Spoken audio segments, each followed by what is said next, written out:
Welcome, and thank you for joining us for the Federal Reserve's Community Development Research Seminar Series. This series enables the sharing of important research on economic conditions and opportunities in lower-income communities. We believe that conducting research to better understand these topics is an important way to further the goal of promoting an inclusive U.S. economy. The theme of this year's seminar is Keys to Opportunity in the U.S. Housing Market. Today's event is hosted by the Board of Governors and the Reserve Banks of Philadelphia, Atlanta, and Minneapolis, and it will focus on the affordability of rental housing and exploring potential strategies to address this important issue.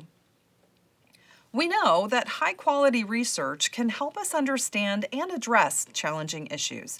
So I appreciate that we're joined by researchers and practitioners to discuss their work on this important topic. Individual economic well-being and financial stability are often associated with access to stable, affordable housing.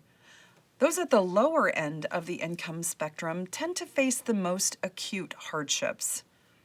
We often find that renters face housing affordability challenges, in part because renters typically have lower incomes than homeowners.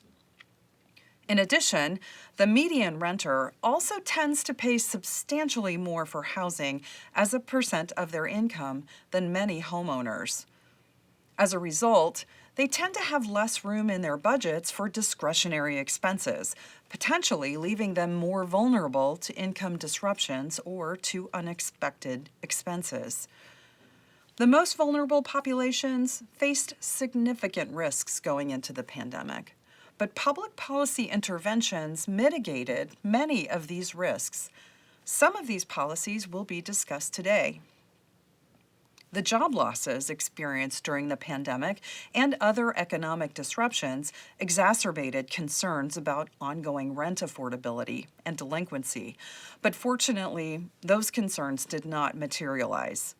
Looking back, and with the goal of informing future policymakers facing similar circumstances, the pandemic experience provides a unique opportunity for housing researchers to gain valuable insight into the utility and efficiency of different policy actions.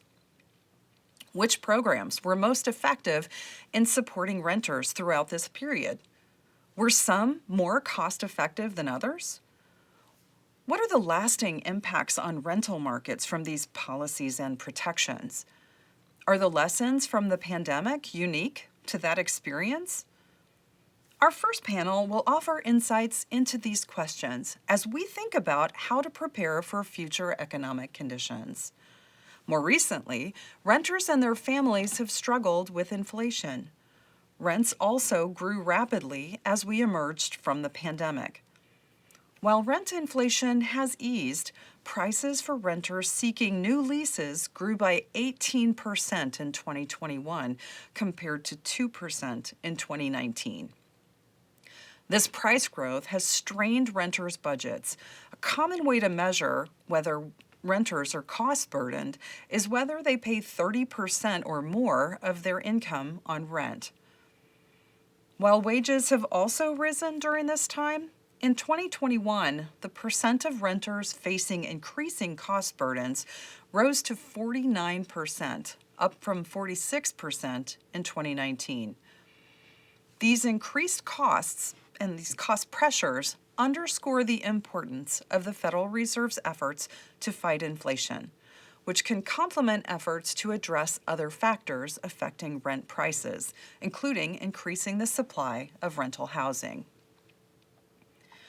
The rate of rent increases has come down from the extremes of 2021 as units built during the pandemic era construction boom have begun to hit the market.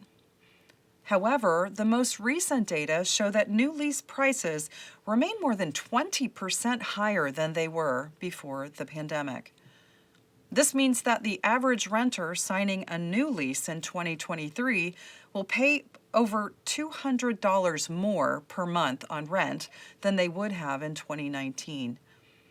For single-family rental properties, the average listing costs even more, around $300 more per month on average for a new lease today as compared to just before the pandemic. These rent increases can be particularly challenging, given that renters have long faced difficulty with rent affordability. As of May, 65% of lower income renters found it difficult to meet usual household expenses, 6 percentage points higher than in March, but below peak levels from the summer of 2022. According to the board's 2022 survey of household economics and decision making, 17% of renters were behind on their rent in the prior year, which was up from 10% in 2019. I look forward to learning more from the panelists and their research and experiences to understand how public policy can best address these issues. In our second panel, we'll learn about promising approaches to address longer-term rental affordability issues.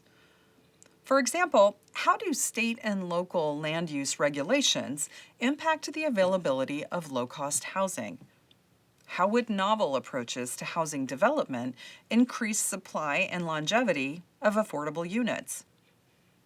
Should practitioners consider more comprehensive programs that include workforce development and financial literacy to help their renters and their families achieve economic stability? Access to stable, affordable housing is critical for economic well-being, and it provides an important foundation for an individual to fully participate in the economy. I hope that today's discussion is valuable for all of our panelists and participants. I'm excited that we are able to facilitate an ongoing dialogue among this distinguished group of researchers and practitioners to share information and discuss policy challenges related to affordable rental housing. I hope these conversations can lead to identifying evidence-based solutions to meet the demand for affordable housing that is so crucial in maintaining vibrant communities. Thanks so much for joining us.